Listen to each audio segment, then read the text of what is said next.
And now I am going to introduce Dan Alpert, a former colleague of mine from Corwin Press who has retired, but he was a publishing director here, and he's going to share a little bit about our presenters and this project today. Thanks, Melissa. I hope everyone can hear me. I did something that's kind of uncharacteristic of me, which is that I wrote down my remarks because I had a lot to say about this, and I didn't want to forget anything. So, my name is Dan, and it's my great honor to introduce you to this brilliant team and their book. Brilliance takes many forms, and when I use the word to describe Shane Safir and her co-authors, it has a very specific meaning. When people help us see the world through a different lens, when they open our eyes to different ways of being, and when they help us free ourselves from what Shane once called the incarceration of the imagination, they manifest a rare form of brilliance. I first met Shane in 2018. I was a publisher at Corwin Press. It was a job that I loved. Corwin gave me a very unique privilege. They paid me to learn. If learning is transformation, I can attest that Shane is a transformational educator. After all, through street data, she and her co-author, Jamila Dugan, transformed me. I should also mention another transformational educator and author, Zaretta Hammond, who I had the honor to work with before I met Shane. And I mention her because it was Zaretta who suggested to Shane that she submit the street data proposal to me. Not only could I sense that this would be a game-changing book, but street data opened my eyes to a different way of understanding schools, education, and dare I say, life itself. It made me ask some really tough questions, like, why do I value what I value? Why did I blindly accept the idea that human potential can be boiled down to a single data point, that every nuance of human experience can be captured in a number? And finally, what kind of toxic Kool-Aid did I swallow? These are painful existential questions, but until we start to free our hearts and minds to imagine other ways of being, different epistemologies, we're destined to repeat the same mistakes, to subject too many of our kids to a system that never was designed to serve them in the first place, to subject ourselves to a system that never really honored us as professionals. Perhaps my greatest takeaway from street data is one of hope. It doesn't have to be this way. I retired from Corwin at the end of 2023, a few months after the contract for Pedagogies of Voice was signed. My exit from full-time work was bittersweet, but in the end, Corwin gave me a wonderful gift.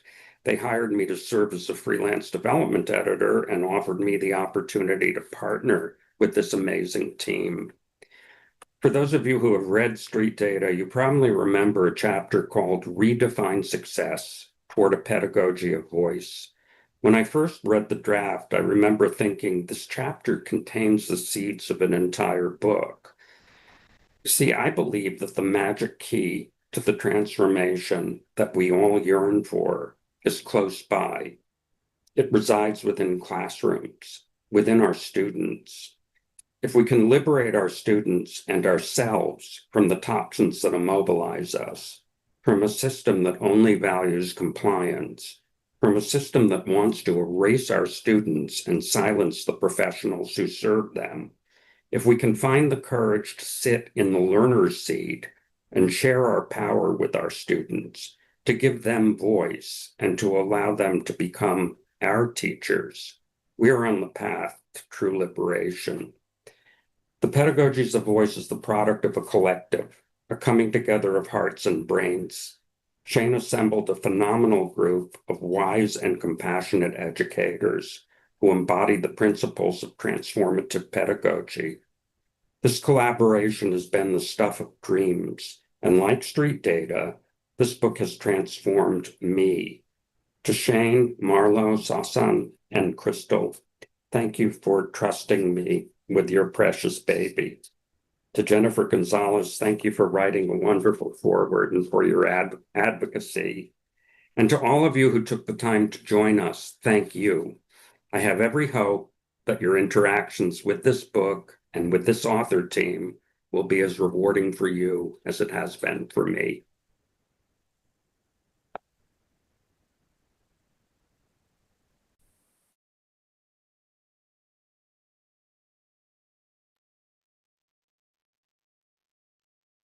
Thank you, Dan, for those beautiful words. Before we jump in, I'm going to invite the team to share our opening paragraphs of chapter 1, so you get to know a tiny bit about us and have an introduction to the team. Crystal. Thank you so much, Dan. That was absolutely beautiful. And I had to close my eyes a couple times and just really let your words ruminate. Just really appreciate it. I am Crystal Watson. I enter this work as a multiracial, queer, neurospecial, and loved Black woman. I am a descendant of the most beautiful and most righteous fighters. Through the wisdom passed down to me, I write for those in an unwavering and unapologetic pursuit of liberation for all people, because we all are deserving and we all are worthy.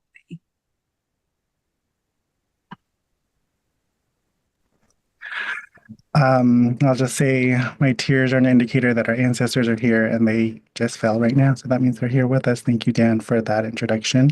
My name is Marlo Bagsik, and my last name, Bagsik, comes from a decision that my late grandfather made in the early 1900s. And he wanted to ensure that generations after him carried a name with meaning. So Bagsik means fierce, and I am a fierce, queer, Filipino-American educator who, like many, is at a very complex intersection fighting for a more just educational system and for the liberation of all.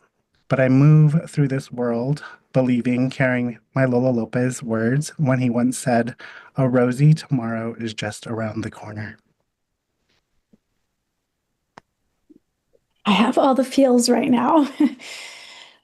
My name is Sawsan Jaber, and I am the granddaughter of Nakba survivors.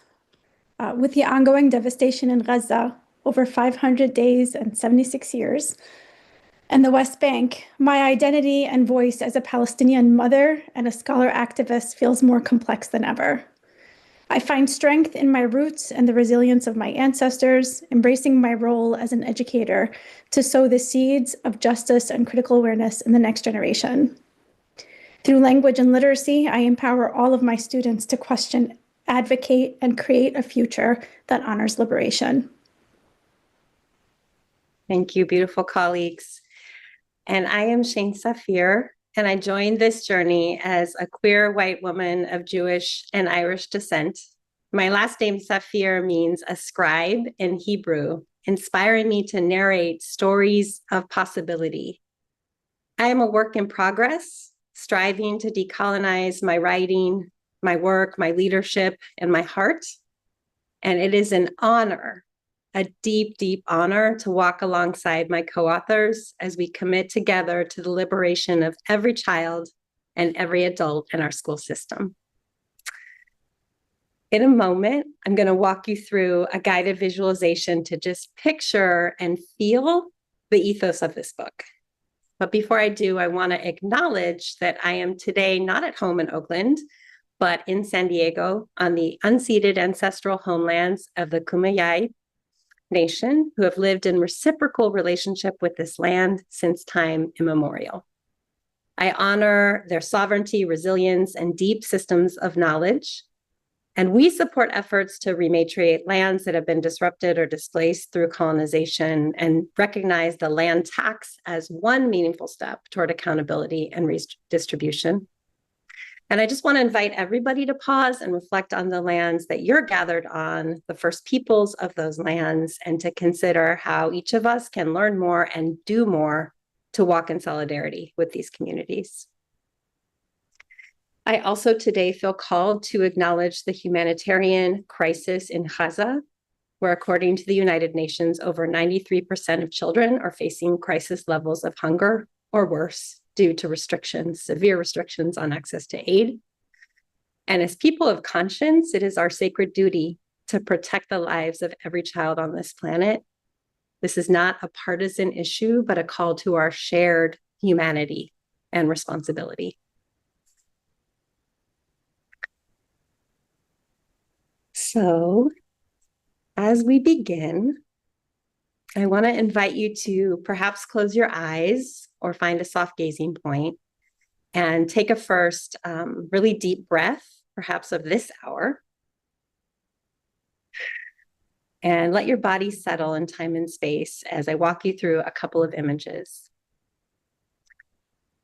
If our schools and our classrooms were truly rooted in student voice, if they were shaped by the questions, the brilliance, and the longings of young people, what would those spaces look like?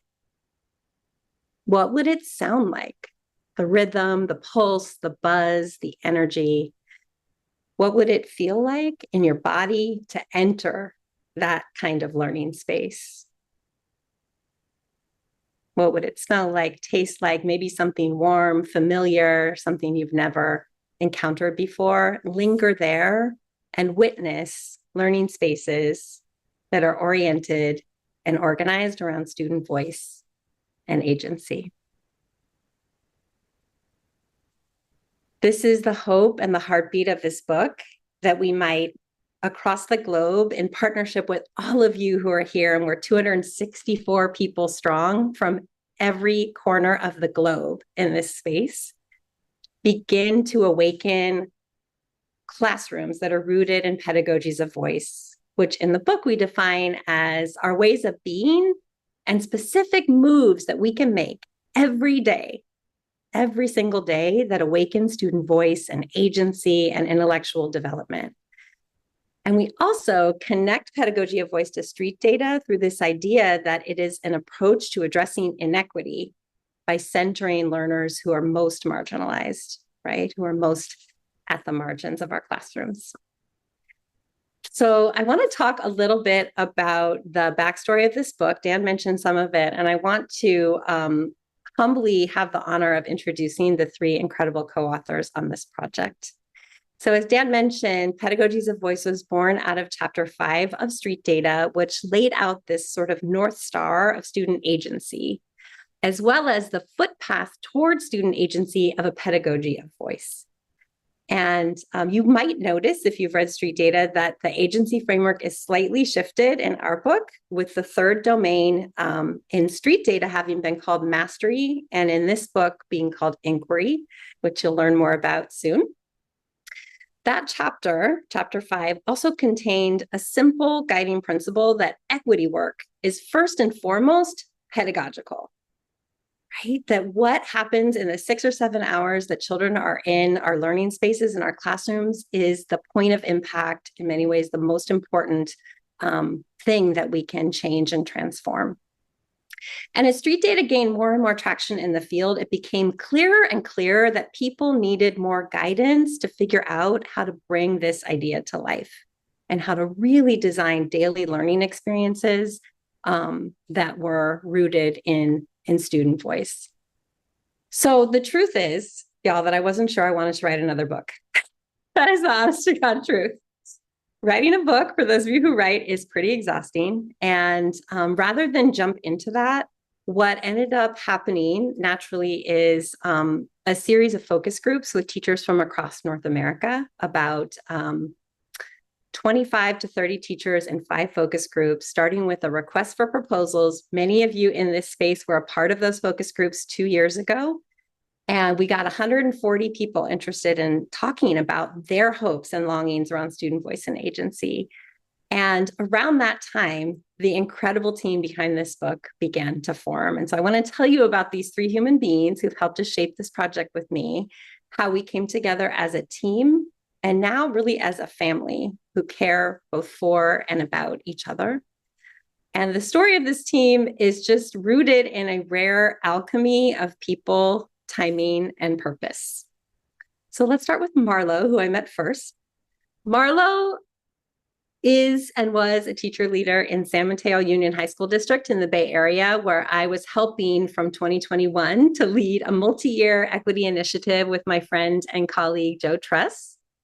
And I got to watch as Marlo used the equity transformation cycle from street data to transform his practice, to listen at the margins of his classroom and start to allow himself to be changed on profound and deep levels. And then I watched as he grew into a teacher leader at his site and eventually into the role he holds now, which is the professional learning coordinator for the entire district, leading a team of teacher leaders to develop an instructional framework that is transforming practice for over 9,000 diverse learners in this high school district. From early on, I was struck by Marlo's ability to quietly observe and then articulate truths about student experience that would change the conversation in a single breath. Literally mic drop after mic drop. And as I watched him grow in all these roles, I was just blown away by the ways that he thinks and moves and leads. And I asked him to collaborate with me on these early focus groups, and the rest is sort of history. Marlo is generous, authentic, and incredibly talented. We call him on our team Magic Marlo because there's almost nothing he can't do. And he has served as the lead curator of this project, bringing in dozens of artifacts from across North America that will be available to you soon of teacher practice and contributing personal and vulnerable stories from his own practice. And now my sister, Dr. Sawsan Jaber. I had been following Sawsan and fangirling her on the platform formerly known as Twitter that you guys might have heard of. And I knew that she carried some special magic. And we connected one day there around street data and the fact that she was doing some work around street data on her own. And I was so excited and honored to have that connection with her. But soon after, we met face to face for the first time on Zoom. And our sisterhood was evident from those first moments of connection. She wrote to me the next day and said this: "I hope you're well. My mind took over last night, as it often does when I'm excited and couldn't sleep at all. The more I thought about this conversation, the more I feel like I would really love to co-write the next book with you if you're open to having me as a collaborator. Student agency is something I've worked on for the last 10 years, and I feel like what I've been able to create and actualize with my students is a testament to the work and ideas, and I would be honored to partner on this." I'm so proud and excited to say that Sawsan has contributed more than I can even articulate to this book. We co-wrote chapters 3 and 4 that will offer to you all 10 toxins that get in the way of student voice and 10 ways of being that awaken student voice. And they are full of her stories, her generous sharing of narrative and learning and practices, as well as the pedagogy chapters, which are full of videos and artifacts from her classroom. And she's just brilliant and incredible to work with. And then Crystal M. Watson, soon to be Dr. Watson, I'm not allowed to say it yet, but on her way. Similarly, I had seen shining on Twitter and just intuited her magic and her genius. A lot of what Crystal put out in the world sat at the unique intersection of student voice and math, which a lot of folks know tend to be pretty far apart in the world. And I was so excited to learn from and about her. So one day I reached out to her and shared the following. This is a street data artifact from Twitter archives. "Crystal, I hope we meet someday. I just wanted to send a shout out and say I'm so moved by the ways that you are moving your communities down a learning journey and just modeling ultimate grace and inclusion. You are amazing." She wrote back, "Shane, this is so thoughtful. I truly hope we cross paths one day as well. The work you've shared in your book, among other work, has been special to me. Thank you for taking time to send me this message. I'm truly just wanting to grow and take anyone along with me that's on that same journey." About a year later, we reconnected and began working on these focus groups together. And Crystal is an absolute joy to collaborate with and has become another sister inside my chosen family. She has crafted for you all the most beautiful series of awakenings throughout this book, reflection questions that invite you to pause, to think, to reflect, to push your practice, and to transform along with all of us as we embrace a pedagogy of voice.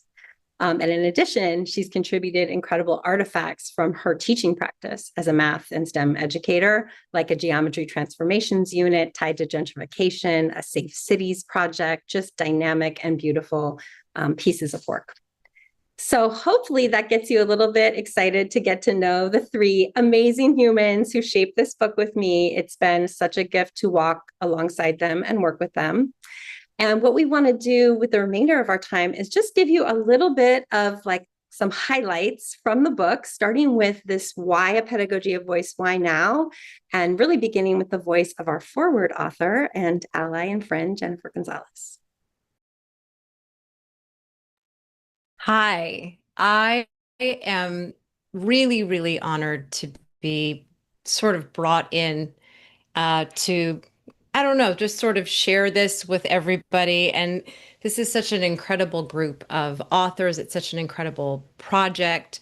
As I wrote in the foreword, I was super excited and I wanted to promote street data so much when I first discovered Shane and Jamila's book years ago and wanted to do everything I possibly could to get it into the hands of as many teachers as I could. And so to learn that this book was going to be written was super exciting to me because we sort of all noticed as we worked with the teachers and documented the work that the teachers were doing that they were sort of missing the practical piece, sort of what would it look like if this work really got going and was successful.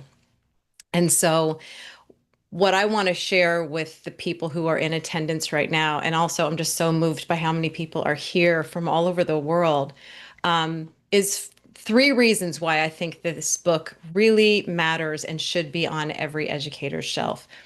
So the first thing is that the things that are in this beautiful book are really going to be relevant to any educator who teaches any subject area, any grade level.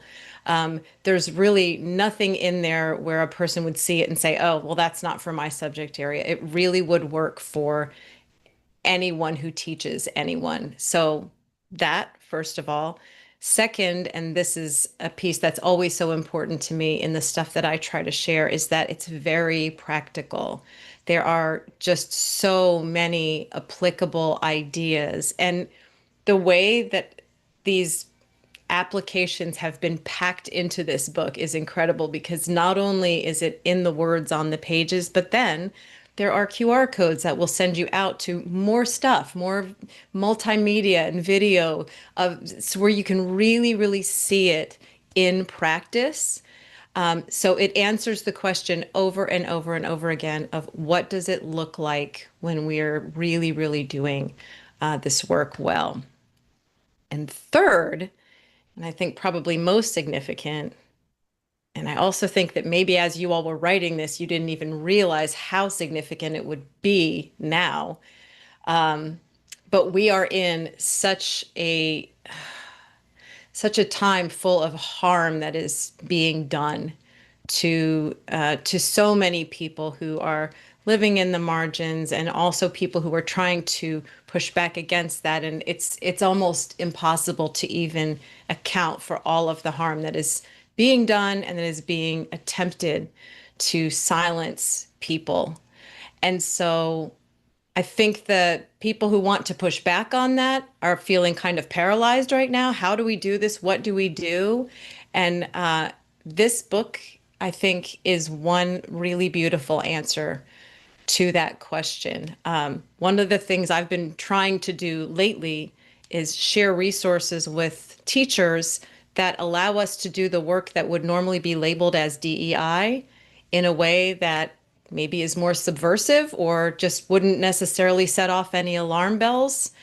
And I feel like this work is absolutely that kind of thing where it's never really been about performative stuff. It's never been about, the kinds of things that would get the attention of people who want to tamp this stuff down. This is the genuine relationship building, community building stuff that really makes the biggest difference. And so I just think that there has never been a more important time for work like this book. And so with that, I would just urge everyone to read it, to own it, to share it, and to continue. It's the kind of book that is going to continue to give over and over again, because there are so many ways of applying the pedagogies of voice in the classroom that you will sort of never run out of really brilliant ideas and really beautiful practices. So anyway, thank you so much. Thank you, Jen, so much for those really generous words. Yes, beautiful. And when we talk about hard times, right? Especially for the educator that wants to center students and acknowledge identity, acknowledge our differences as beauty instead of obstacle. I want to call into this space James Baldwin. If you have not read A Talk to Teachers, please Google it. It is a beautiful speech, letter that he wrote to us. And one really poignant part that he made to us was the purpose of education finally is to create in a person the ability to look at the world for himself, to make his own decisions, to say to himself, this is Black or this is white, to decide for himself whether there is a God in heaven or not, to ask questions of the universe, and then learn to live with those questions is the way he achieves his own identity. But no society is really anxious to have that kind of person around. So our work in this book, we call James Baldwin to our book because we do want to support us in cultivating what we call, freedom of expression, freedom to learn, freedom of knowledge, to where every one of our students feels the urge to develop themselves in a way that makes sense for what success looks like for them.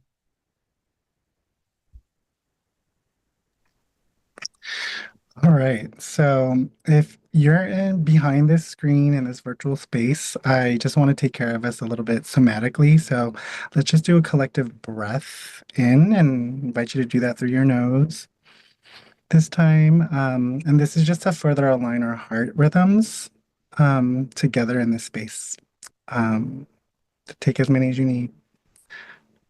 But in this next moment, we're going to talk about the case for Pedagogies of Voice, but we'll share a series of images from the current moment, which impacts the lived reality of so many of our students, especially those at the marginalized backgrounds, that have marginalized backgrounds. Notice which image stirs your heart. Notice what feelings arise. Feel your body through the images. Type it in the chat, but don't push send because we'll use this waterfall to just invite all of your voices into the space.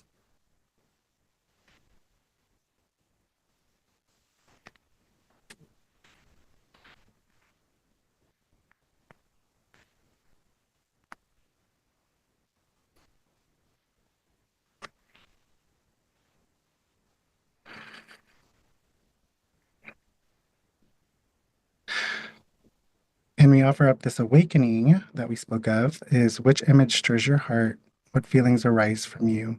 And if you've written something in the chat, go ahead and push send right now. Wow. Yes, injustice, destruction, despair, sadness, anxiety, anger, terrible, cages, lots. And that's why I asked us to do this collective moment, to hold each other in this moment. This is a reality. Thank you for offering your voice. Keep it coming. Yeah. This is all very real.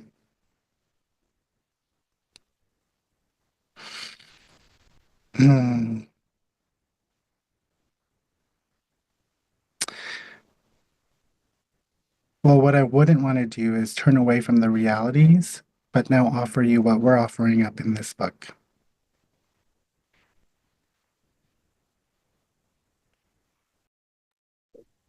I think the thing I'm going to echo in this moment is how necessary and how the work that we do as educators in classrooms is truly the hard work. As Jennifer said, we didn't foresee how necessary and how needed this book was going to be. It's like medicine that is needed directly for this time. And so we wanted to really outline some of the things, the realities of the world that we're living in, juxtaposed with what this book is really about, and re-emphasize and emphasize over and over again. As an educator and a teacher in a classroom, I always feel like the most important and like the most the best thing that you can give me is things that I can implement and that are practical and ready for me to just take into my classroom. And this book really does build a bridge between all of the things philosophical and how do we do them. And so we're just going to go through some of those juxtapositions. We are living in a time of divisiveness, and this book is about solidarity. In a time of isolation, and this book is about community.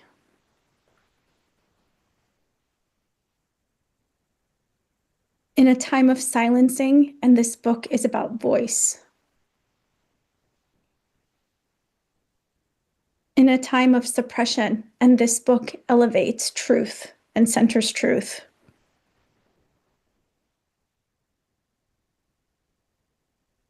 In a time of powerlessness, and this book centers agency. In a time of exclusion, and this book nurtures and really envelops you in radical love and elevates inclusion.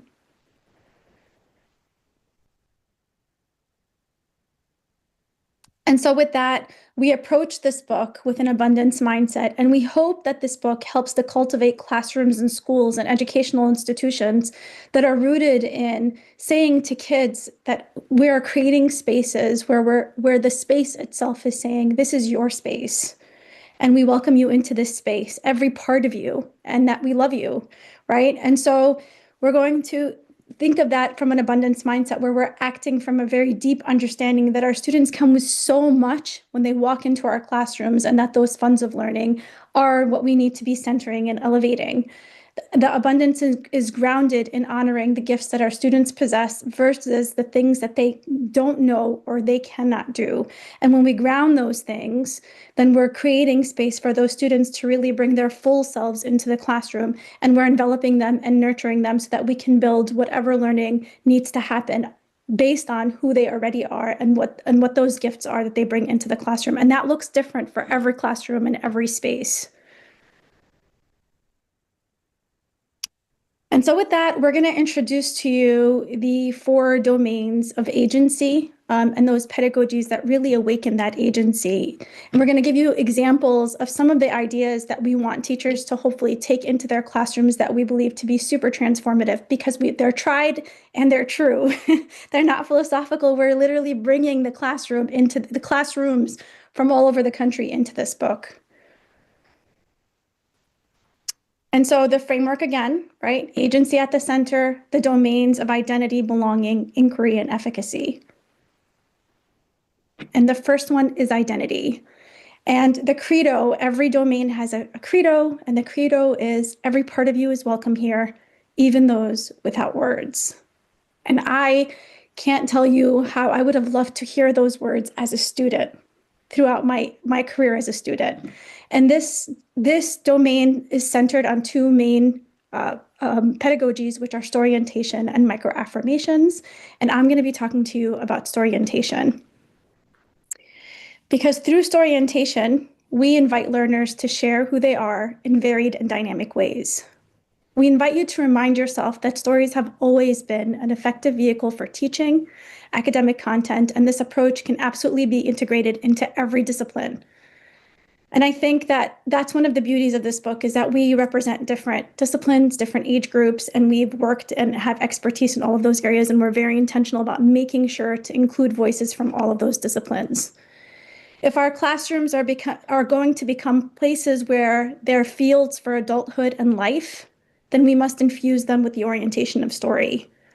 Storytelling, friends, is one of the most powerful elements and tools of student voice, because stories pierce people's minds and heal their hearts. Marginalized communities specifically have never owned their stories. And so giving the kids the powerful gift of storytelling and owning their own stories is one of the most powerful treasures that we can give students in our classrooms. And that means that we have to make some mindset shifts and instructional practices to support that work, because it's not just simply putting a story in a classroom that looks like our students, which has become the common performative practice, but really generating those stories from our students. And so thinking about things like some of the ideas that we have in the book, empathy interviews, where teachers, and that comes from street data, where teachers are listening more to students than speaking in order to really gather a narrative, right? And really centering student stories to get to know them beyond the surface. So when we talk about getting to know students, what does it actually mean to get to know students? How do we do that where we get to know them very deeply in order for us to create instructional experiences for them that are rooted in who they are? Another beautiful idea that comes through the book, it comes from Emmanuel Medina, and that's the math autobiographies. And I think for math teachers who sometimes really think about, like, how does this fit into our story? This is a really beautiful way to give students the opportunity to answer questions about their math history and their experiences with math. If you're a student like me, I struggled so much in math as an elementary school student, and that kind of defined my math identity, right? And so I think a conversation like this, where I'm able to really ground myself in understanding where that came from, would have given me the opportunity to figure out a pathway to see myself in a way as someone who can do it too, and find ways with my teacher to work through that. And so these are some of the things that and there's so many ideas and so many samples and so many examples in both story orientation and micro affirmations that are rooted in really getting to know students beyond the surface and creating spaces that actually are created for them, and co-created together, right? Because it's the students that are telling the stories and not the teachers that are being the gatekeepers and deciding what that looks like. That was absolutely beautiful. And I love how you brought math into the space. I'm going to talk about the domain of belonging. It's very near and dear to my heart as a math teacher, as a math-centered admin now. I really just want us to ground ourselves in a quote that really just puts us. I want you all to really think about this quote and share it widely. Our book, put differently, belonging is not an all lives matter endeavor at all. So we're not saying all lives matter. We're thinking about belonging, and the way that we're thinking about belonging, it's an identity-centered, intersectional pursuit that begins with locating ourselves as co-learners in the space. And I know that is also something that will sometimes put us out of our comfort zone as educators, because we walk into spaces and we're expected sometimes through the systems that we work through to be the keepers of the knowledge, right? The children are the vessels. We are to fill them with the knowledge. What we're suggesting and what we're offering is that we flip that on its head, right? And so I am going to talk to you about two things. One, I want to give you a sample awakening. Each chapter, I can't even tell you how deeply connected I am to every awakening in this book. They're extremely beautiful and will help us to center ourselves for just a moment in order to unpack and unravel what we carry with us that prevents us from doing this thing that we're calling a pedagogy of voice, right? So I want to give you a sample awakening, and I just want to give everybody just a moment to think about it. I want you to think about a time when you wished that you had been purposeful in making your classroom or your school or your office space a place of belonging for those that you served, students in this particular manner. What would you have done differently, and how might you enact those shifts going forward? So just take about 30 seconds to think about that.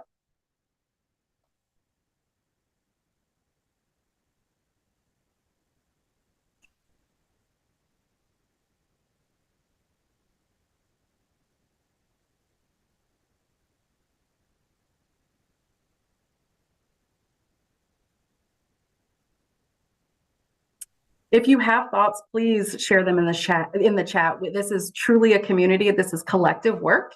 We believe that strongly, and we want to hear from all of you.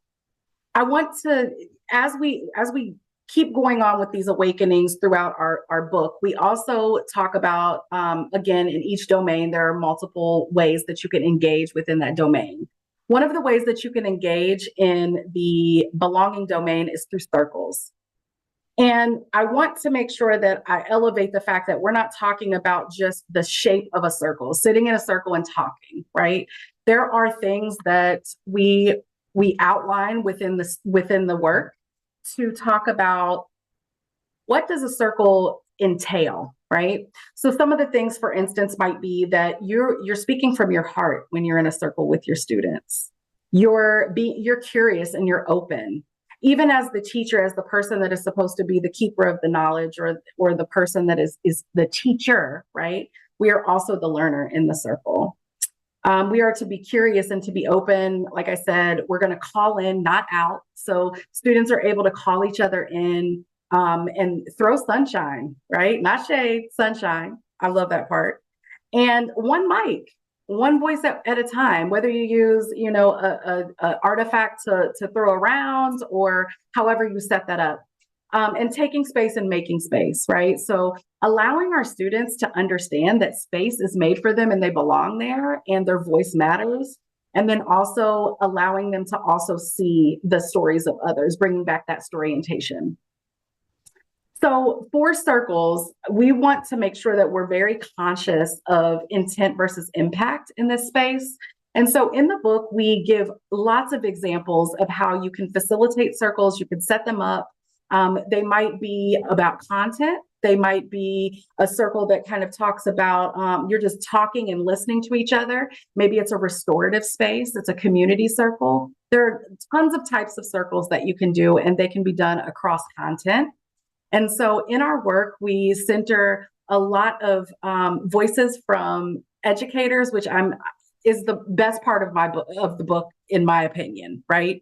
Is the voices that we brought in from educators, from students that have really engaged with this work way before it was on a page in a book. So I cannot wait for you all to really dig into circles and belonging and start to try some of the things that will help you and your students be centered in this work and start to feel seen and know that they are a part of the classroom. Very beautifully said, Crystal. So, chapter 7 of the book centers inquiry. This is the one that changed from street data, from mastery to inquiry.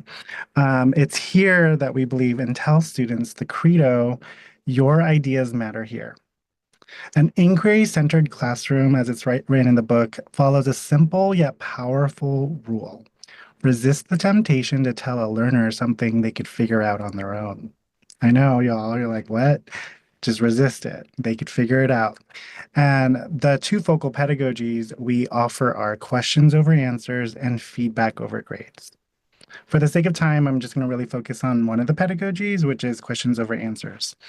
And I'll read that when we embrace a questions over answers pedagogy, we employ subtle yet intentional moves to create a container for dialogue to unfold, including deep listening, establishing ground rules, maintaining group safety, practicing patience and flexibility, and calling in all voices while intentionally inviting students at the margins to the center. I also call into the space Dr. Gloria Ladson-Billings here, who really ask us to think about the questions and the big ideas that govern our classroom. And what are they? And what are these questions? And how can we facilitate learning through these big ideas and questions?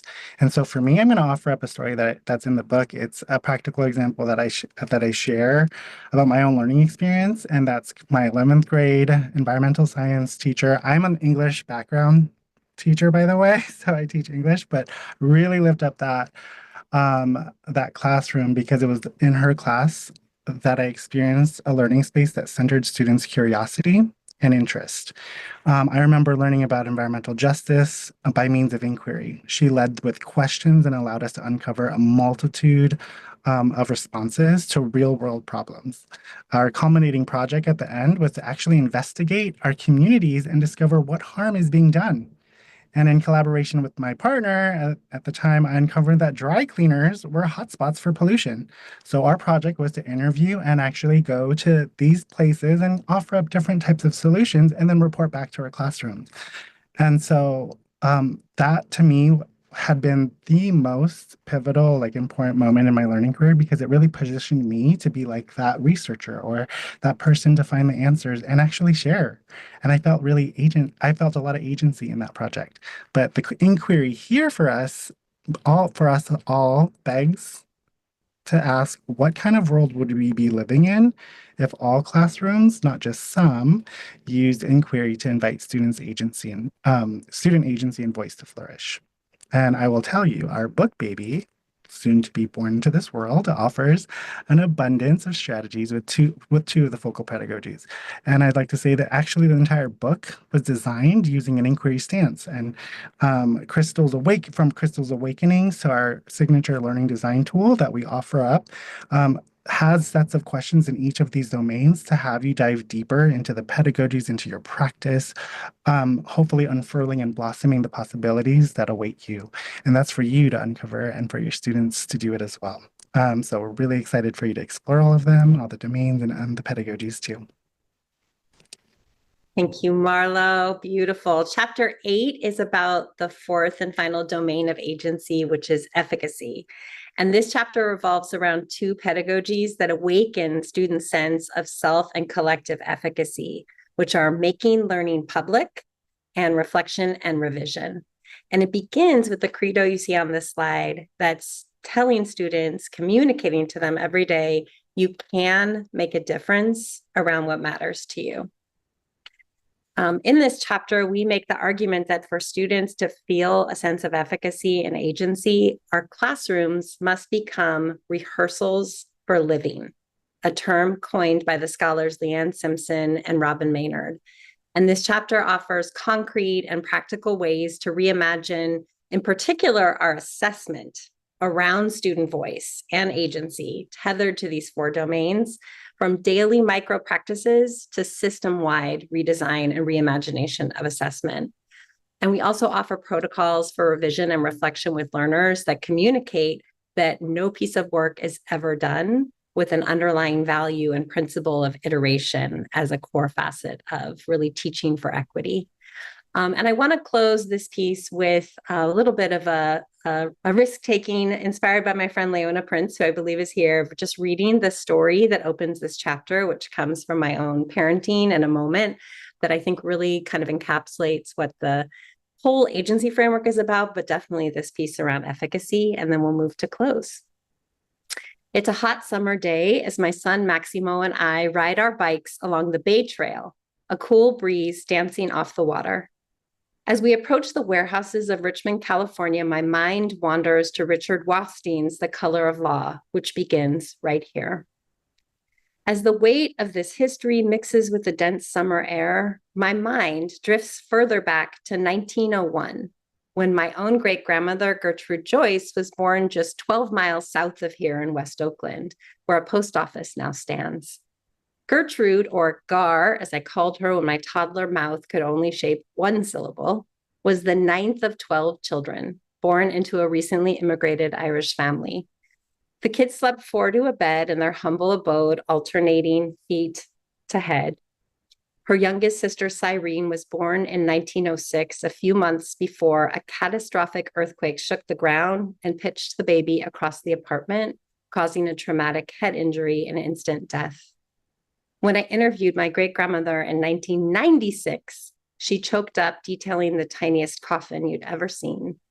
She also affectionately described what it was like to grow up in a multiracial working-class neighborhood in Oakland.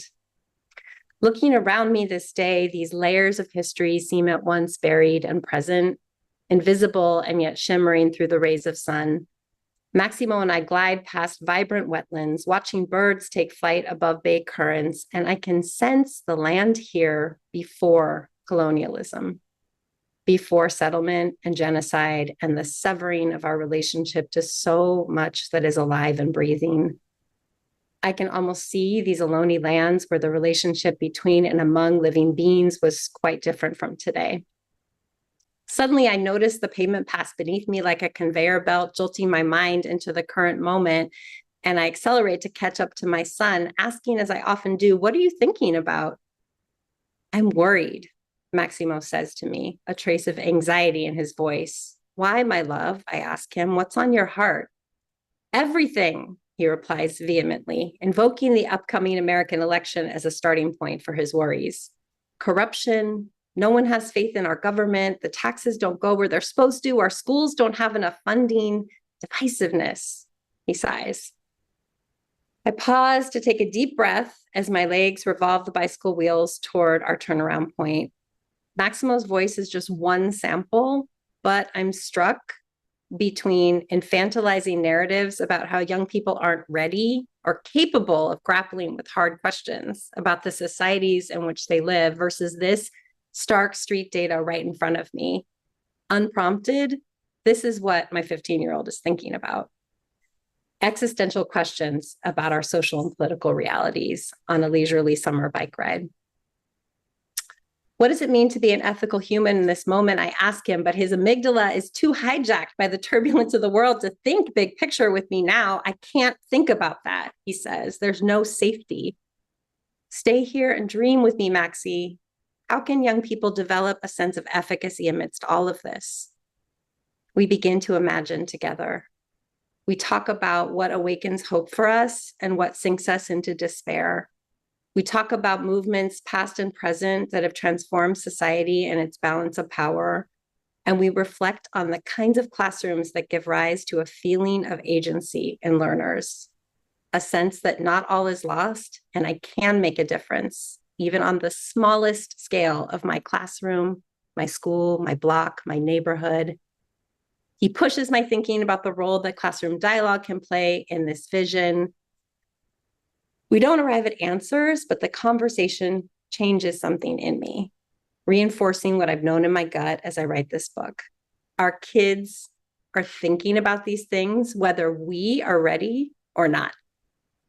No amount of hand-wringing or policies to ban discussions of racism or books that affirm LGBTQ identities will change this reality. They are watching. They are listening. We can no longer try to shield our youth from the harsh realities. Instead, they need somewhere to talk about it and some way to engage with it. They need to rehearse for a different kind of living. With that, I'm going to pass it to Dr. Sawsan. Whew. And before we even get to the close, I just want to take a minute to thank the students and Maximo's Voice who fills our book as well. We have students with us today. Your voices inspires us. Your agency gives us courage, and you are the ones that are going to heal this world. I believe that from the very deep core of my heart, that you will heal this world. And so this book is an invitation. It's an invitation to all of you, the most powerful people in the world, teachers in classrooms, to leverage that power, to do the heart work and to do the healing work. This book is for you. It's to you. It's for all of us. It is for solidarity. It was written in solidarity at the center with all of us. And so final words, which is the very opening of the book. It is for solidarity, who stands as an unbreakable thread woven through the hearts of teachers, students, and community leaders, fortified by our ancestors. You are the soil that nourishes, the plants that feed us, the sunlit trees that stand tall. You are the steady hand that bridges divides, the voice whispering, "We rise together," and the echo declaring, "In togetherness, we heal." You inspire courage in adversity, embody resilience in every shared story, and nurture empathy where hope and knowledge grow. For the erased stories you elevate, the communities you unite around common causes, and the vision you sustain, a world where education is bridge, balm, and beacon. May this book be a testament to your work and a seed planted in the hands of those who carry it forward, rooted in the legacy of those who came before. May it invite readers to join in the sacred act of uplifting every voice and building every bridge. And that's to each of you.